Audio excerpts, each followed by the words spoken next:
Not very good. Luckily, the defense played out of their minds. Like it was crazy. It was so fun to watch them. As energetic, as hype as they were. And then for us, that's a good defense over there. There's a reason that they've won 16 straight at home against Louisville, all these teams. For our defense to hold them to 17 points or whatever it was, 24, 7 of those were mine from the interception.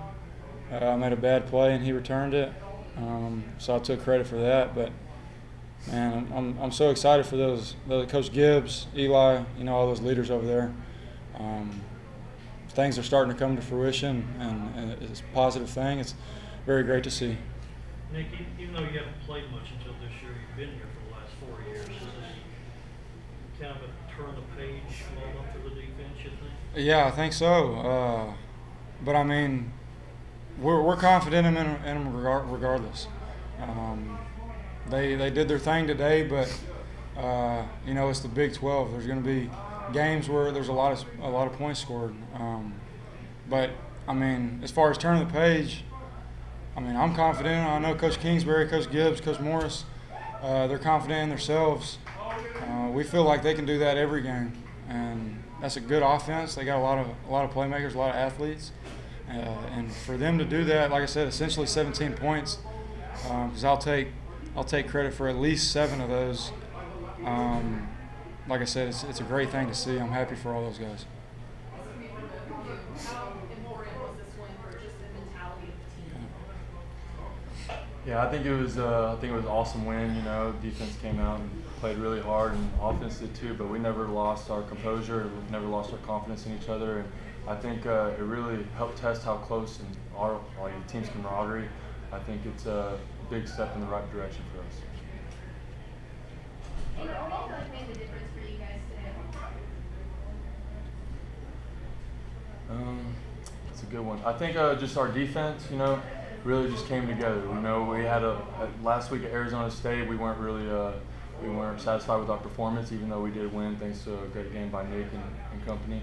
But I think we really kind of took it personal this week, and we had a great week of practice and preparation. Our coaches had a great scheme for us, and we just executed the best we could and came out with the W. Thank you. He's the one that stood out to me.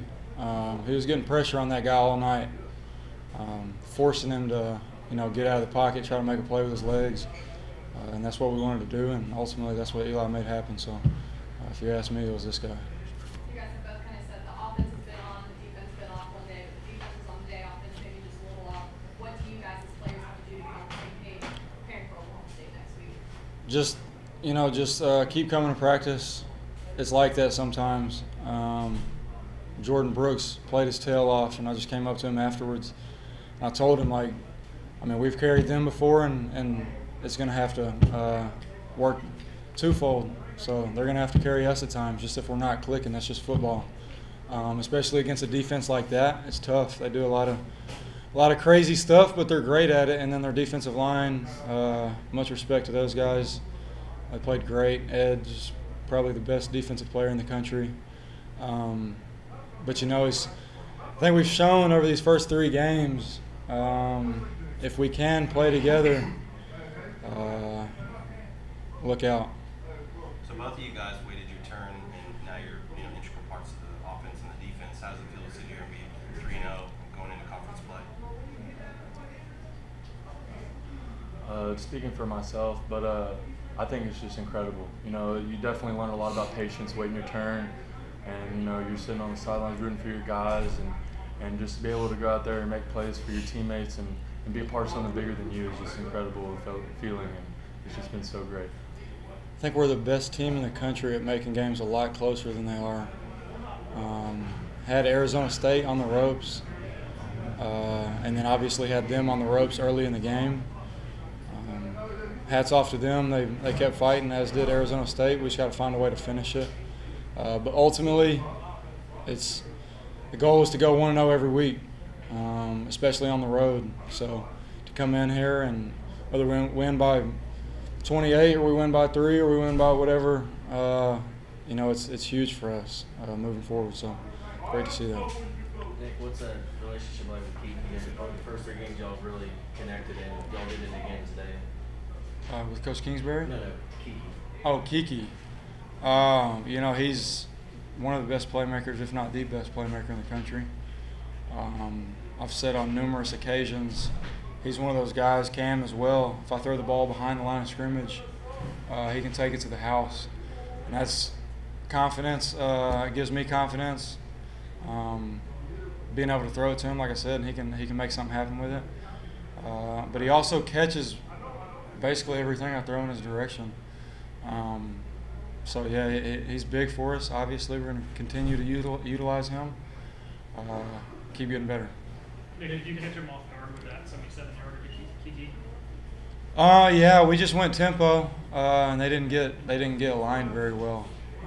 I saw the safety; he was still trying to get the signal from the defense coordinator or whatever over there on the sideline. So as soon as I clapped, I saw him not even looking at Kiki.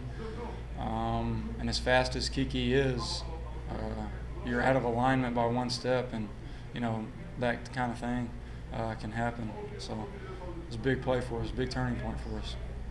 And Nick, tell us about kind of the chalkboard look at Justin's 84-yard run, how that unfolded. Yeah, I'm going to give credit to Kiki. Obviously the line up front, but Kiki on that one as well, just being a decoy. I gave him a signal out here, and I overemphasized the signal. And I guess the defense, he's such a playmaker, they thought that I was going to him. So if you watch it, that entire side of the field goes with him. And that's just a credit to what he does with the ball in his hands. They're afraid of him to get it because if he would have got it, he could have been the one that made that play. But great blocking up front, great run by Stockton. And you know, ultimately we ended up scoring and getting the win. So. Since we're kind of on the subject of big plays, that 73-yard run by Trey, how did that happen? You know, the line did what they were supposed to do. They got physical up front. Trey hit the hole just like he was supposed to. I thought he was going to score. I guess he's not fast enough, but man, he played his tail off. Whenever he got in there, limited reps. Whenever he got in there, you know, he was doing everything right. He was hitting the hole. He was protecting the football, and that's all you can ask for. So it was great to see him be successful. Derek Willie seemed to struggle today. Did you ever take him aside and tell him anything to try to pick him up? Yeah. After he dropped the touchdown, you know, I pulled him over to the side and just told him that I got more confidence in those 4 receivers out there than I do in anybody else on the field. Like those are my guys. I feel like if I throw the ball into any of them, they're going to come down with it. And that was early in the game. He knows he should have made the play, but at the same time, I told him just flush it because obviously as a quarterback you have to have a quick memory. I'm a little harder on myself than most. But for him specifically, yeah, I just told him, I'm going to come back to you if they keep giving you that look. Don't dwell on it. You got to make the next one, make up for it. That's what he did ultimately, so happy to see that. Anything else? Eli, how did you tell us about the play where you had the cause the fumble with the quarterback, knocked the ball out of the quarterback's hands, and then got called for the penalty? Well, I had seen Zachary Barnes win with the same move, and I think I'm pretty good at that move, so I gave it a try, and definitely would have to call that a coverage sack. You know, he went in there, he stepped up in the pocket, pump faked, and the DBs gave me enough time to get back there and just try to make a play, and then I went to try to go block, and then I ended up getting called for blocking the back. But no, it was definitely a coverage sack, and I really appreciate those guys. I had to go tell them thank you after that play. What move did you use? Power snatch. Anything else? Eli, what did, after a performance like that, what did Coach Gibbs and the coaches say to you guys as a defense after the game today? You know, they're just really proud of us. You know, we beat the monster that Coach Gibbs created, kind of. You know, and they created the third ward defense. But we were just really proud of how we stepped up and made plays when we had to, and make stops when we had to. So they're really proud of us. And you know, like I said, they had a great scheme for us, and we just trusted them and did the best execute their game plan. Eli, I hadn't asked any of you guys yet, but how did y'all handle the heat on the field? particularly from the defensive standpoint? Yes, sir. We were ready for it. You know, we knew it was going to be humid. We knew it was going to be hot, and we knew that they were going to be ready for it. So we just did the best we could to hydrate and stay hydrated, even if we weren't really necessarily thirsty. So we just pound fluids, and our strength staff and our coaching staff really helped us and prepared us for all that. Yeah, Coach Gibbs always, puts us in a good position, to make plays. And, all we got to do is, execute, do our role, and not, necessarily focus on doing too much, but doing our stuff, and, the plays will come to you. It was actually, a big difference. At first it was kind of hard, but, getting into it got kind of easy. But JUCO ball, the biggest difference is, there's not as much reads or plays you get in a season. I mean, if you get, maybe you get a new play a week, maybe, and here you get, 4 or 5 plays maybe every 2 days. So, it's just, biggest difference is actually, you got to put a lot more time into, studying and just everything to do to, perfect your craft.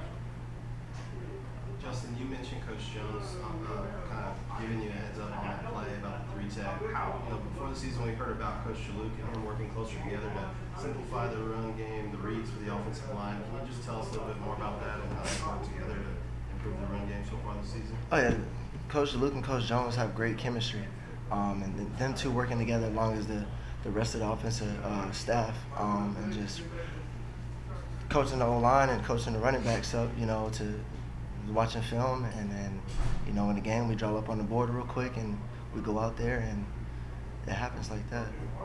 What was it play called? I think it was just 5-13. It's an inside zone. Yeah. And Tony, aside from turnovers, which of course Coach Gibbs harps on all the time, was anything in particular with these guys that he was really emphasizing or really focusing on? The biggest thing is just, just us doing our job, just not trying to do too much, we practice all week, their offense, but it's just, you got to get your eyes to your key and do your key instead of trying to do too much, so everything else will fall into place. Tony, the defensive coaches have you moving around the ball pre-snap. They have you doing some stunts. It's hard to say exactly what the role is, outside linebacker, rushing, whatever it may be, but how have you settled into that, coming in on and off the field and coming in for special situations? I like it. Coach Gibbs, he puts me in spots he knows where I can make plays. So, certain situations I'll be in a different spot. So he puts me in different spots to make different plays so we can be successful. Anything else for Tony and Justin? Justin, what have these 3 games done for this team's confidence? We just take it one game at a time, even though that our record is 3-0, in our heads we're trying to get one game at a time, so it's 1-0. Just having that mindset and continue to practice the way we do and to perform, whenever it's time for the game and the lights to come on. All right, Justin, we've seen this team, the defense, struggle the last couple of years. What's it like, and what's it like for this team's mentality to see it have this kind of game? It's amazing, offense feeds off that, and when the defense is balling like they've been doing each and every week, especially today, it just we feed off each other's energy, and then we just go out there and play our hearts out.